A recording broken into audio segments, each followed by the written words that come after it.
Olá, lindezas! Como vocês estão? Espero que bem! Essa é a aula número 43 do nosso curso de Morfologia Básica da Língua Portuguesa. E continuando a estudar sobre os verbos, hoje nós vamos estudar um pouquinho sobre os 6 tempos que fazem parte do modo indicativo.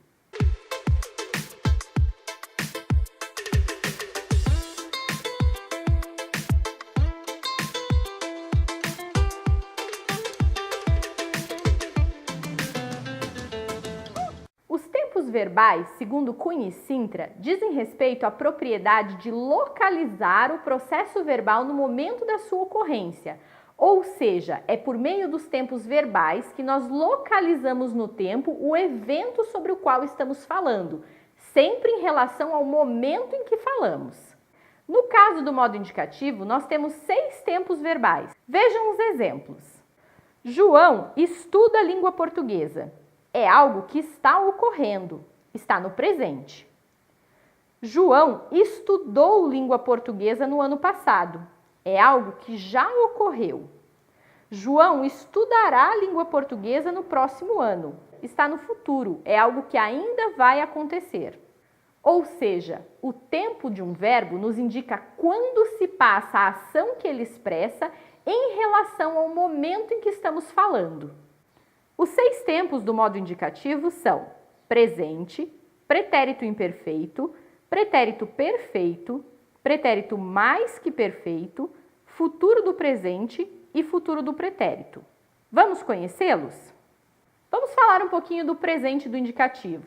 Vocês podem estar se perguntando, mas, professora, para que falar do presente do indicativo? Presente é presente e pronto, não é mesmo? Nem sempre. Vamos ver quando que nós podemos usar o presente. O presente pode ser usado para enunciar um fato atual que ocorre no momento em que se fala. Por exemplo, o vídeo da nossa aula está no ar. É noite. O céu está limpo. Cai chuva. O presente ainda pode ser utilizado para indicar ações e estados permanentes, verdades científicas, dogmas. Por exemplo, a Terra gira em torno do próprio eixo. Deus é Pai. Todos são iguais perante a lei. A água ferve a 100 graus. Também usamos o presente para expressar ações habituais. Ela assiste às aulas do curso de Morfologia todas as semanas. Nós sempre fazemos as atividades do Moodle. No entanto, Mário Perini, que é um gramático descritivista, nos mostra que nós também podemos usar o presente para indicar futuro. Como assim? Vamos ver uns exemplos.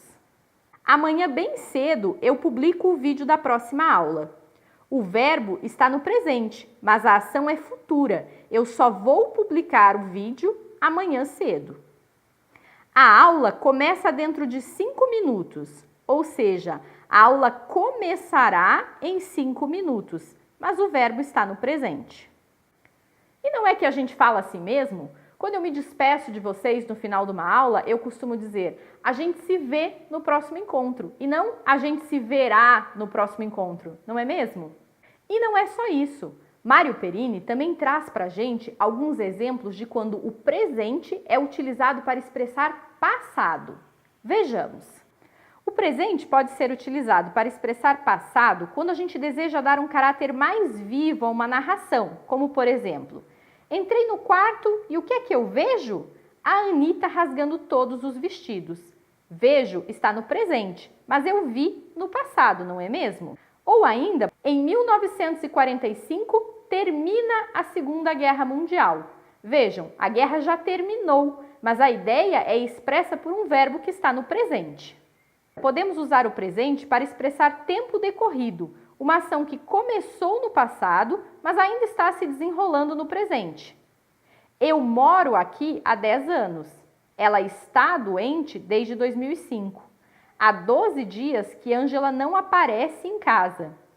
Viram só? O presente nem sempre indica para a gente apenas uma ação que está acontecendo ou uma ação que acontece habitualmente. Ele tem muito mais usos no nosso dia a dia.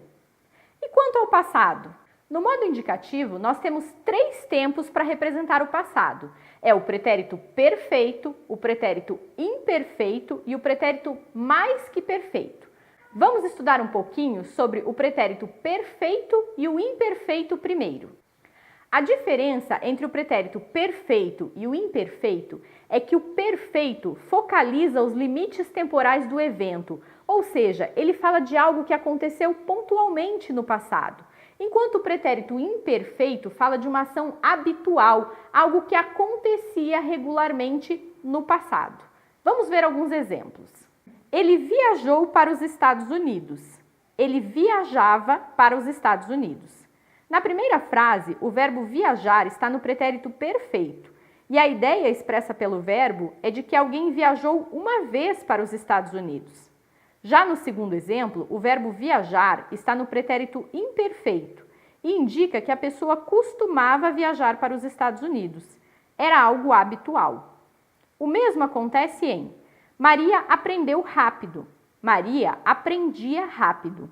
No primeiro caso, temos um único evento de aprendizagem. Em uma ocasião específica, Maria aprendeu rápido. No segundo caso, temos uma ação habitual. Maria sempre costumava aprender rápido. Nesses exemplos que nós vimos, entra um pouquinho a noção de aspecto, que vai ser trabalhada com vocês em uma aula futura. Segundo Perini, o pretérito imperfeito também pode ser utilizado para estabelecer um pano de fundo para uma ação que aconteceu no pretérito perfeito. Vamos ver os exemplos. Renato era muito bonito quando nos casamos. Maria era noiva quando nos conhecemos. Meu pai trabalhava na alfândega quando aconteceu o escândalo. Eram 2 horas quando vovô telefonou. Em todos os casos, o imperfeito descreve um cenário temporal no qual se inclui o evento expresso pelo tempo perfeito, ou seja, o uso do pretérito imperfeito levanta a expectativa de que outro evento será mencionado. E o pretérito mais que perfeito? O pretérito mais que perfeito é o passado do passado, ou seja, ele expressa uma ação passada que aconteceu antes de outra ação no passado. Vamos ver exemplos. O candidato declarou que lera todos os livros do programa. O candidato declarou algo no passado e ele leu os livros antes de dar essa tal declaração, que também foi no passado. Portanto, o verbo lera indica uma ação que aconteceu antes de outra ação passada, não é mesmo? Outro exemplo. Quando a encontrei, o jogo já acabara.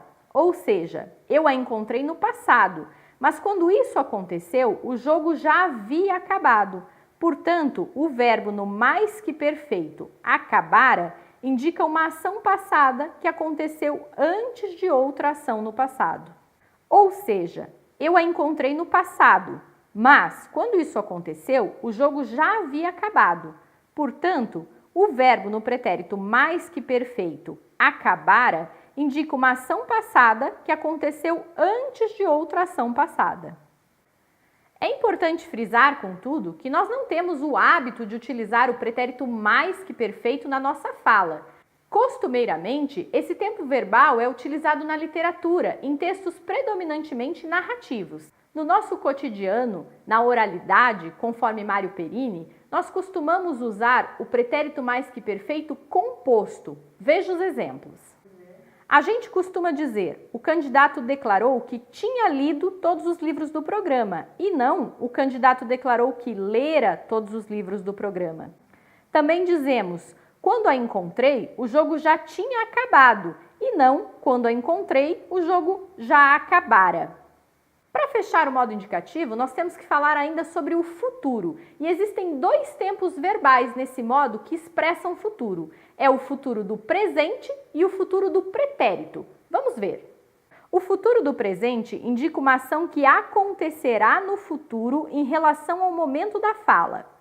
Eu viajarei em janeiro. Amanhã ela enviará os resultados para você. Mas a verdade é que nem sempre nós usamos o futuro do presente para nos referir ao futuro. Como nós já vimos, nós utilizamos algumas vezes o presente do modo indicativo. O futuro do pretérito, por sua vez, é um condicional. Ele fala de um futuro em relação ao passado e não ao presente. Vamos ver exemplos. A velhinha só tocaria o piano se o filho aparecesse para assistir. Eu comeria doces se não fosse diabética. Nós estudaríamos mais se tivéssemos mais tempo. Eu viajaria se tivesse dinheiro. Nós usamos bastante esse tempo verbal. Eu faria, eu comeria, eu brincaria, eu viajaria. Só não podemos falar eu estudaria. Nós precisamos estudar. Esse tempo também é muito utilizado para eximir o produtor do texto da responsabilidade sobre aquilo que fala. No jornalismo, por exemplo, é comum vermos manchetes como vereador teria desviado dinheiro. Ou seja, o jornal não quer se comprometer com uma acusação direta e, por isso, utiliza o futuro do pretérito. Em geral, os verbos no futuro do pretérito são combinados com uma condição expressa por um outro verbo que vem no modo subjuntivo. Mas esse já é o assunto da nossa próxima aula. A tarefa dessa aula é que vocês coloquem aqui nos comentários do vídeo uma frase com o verbo no presente do indicativo, mas vocês precisam escrever o que esse presente está expressando. É uma ação habitual? É uma ação que está ocorrendo no momento da fala? Ou esse presente está indicando uma ação passada, futura, uma ordem? Escrevam aí, não vale repetir a frase do colega. Um abraço!